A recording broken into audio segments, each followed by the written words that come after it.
Assalamualaikum warahmatullahi wabarakatuh.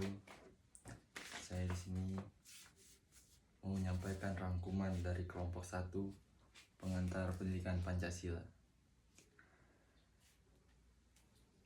Latar belakangnya itu ada Pancasila ialah dasar negara yang memberi arah bagi pemerintahan dan membentuk karakter bangsa.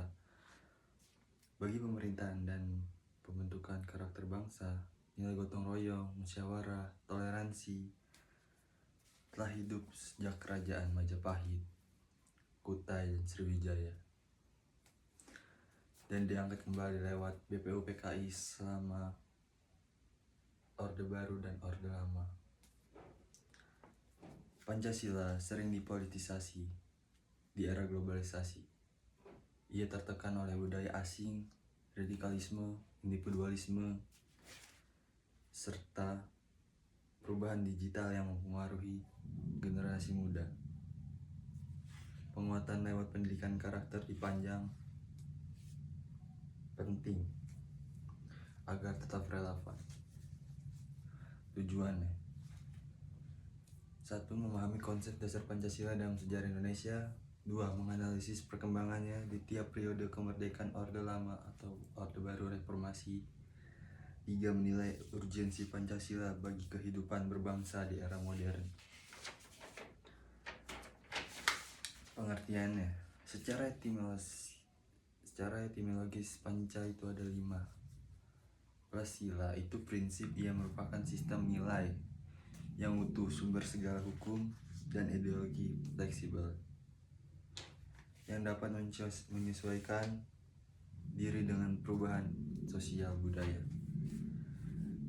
D. Ideologi terbuka memiliki 3 dimensi: idealis, ketuhanan, kemanusiaan, persatuan, kerakyatan, keadilan sosial. Normatif dijabarkan dalam UUD 1945 dan realisasi implementasi dalam kehidupan sehari-hari. Keterbukaan kemungkinan adaptasi tanpa mengubah nilai inti. Bab 2. Perjalanan historis Pancasila. 1. Landasan historis. Nilai-nilai Pancasila muncul dalam kerajaan-kerajaan Nusantara, persatuan Sriwijaya Majapahit, toleransi beragama, menguat pada masa penggerakan nasional, lalu dirumuskan dalam sidang BPU PKI pada 29 Mei 1 Juni 1945. Soekarno memperkenalkan istilah Pancasila pada 1 Juni 1945.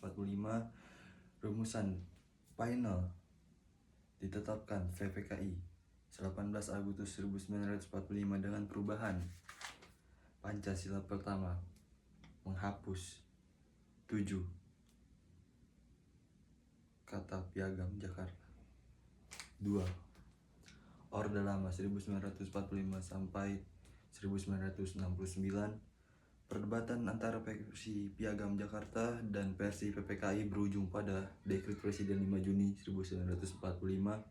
Soekarno menjadikan Pancasila dasar Manipo Usdek, mengikat semua golongan termasuk komunis di bawah suatu ideologi. Orde Baru 1966 sampai dengan 1998, Soeharto menegaskan Pancasila sebagai asas tunggal instruksi Presiden 12/1968 dan TEP MPR 2/1978, pedoman penghayatan 36 butir, kemudian 45 butir P4, menjadikan alat politik sekaligus ritual Pancasila dipaksakan lewat indoktrinasi penyimpangan dianggap ancaman. 4. Reformasi 1998 sampai dengan sekarang. Setelah 1998, Pancasila sempat dilupakan karena asosiasi dengan Orde Baru. Konflik sosial, degradasi moral, dan dominasi kepentingan kelompok muncul, namun secara normatif tetap diakui. TAP MPR 2004, Haji Mardiazar menyuarakan reformasi. Nilai Pancasila untuk mengatasi terorisme pada syariah dan fragmentasi identitas. Bab 4, Bab 3, Analisis dan ujar urgensi. Konstitusi dinilai dari kerajaan hingga era digital. Pancasila tetap mencerminkan pemberdayaan bangsa. Vulnerabilitas globalisasi, media sosial, dan individualisme mengaruhi pemahaman generasi muda. Tantangan implementasi selama Orde Lama Orde Baru, Pancasila lebih sering dijadikan legitimasi politik daripada pedoman perilaku.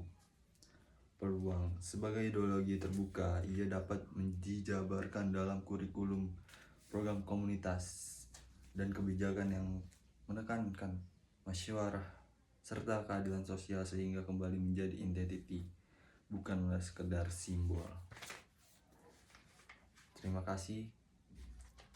Ini rangkuman dari kelompok 1 yang saya rangkum. Assalamualaikum warahmatullahi wabarakatuh.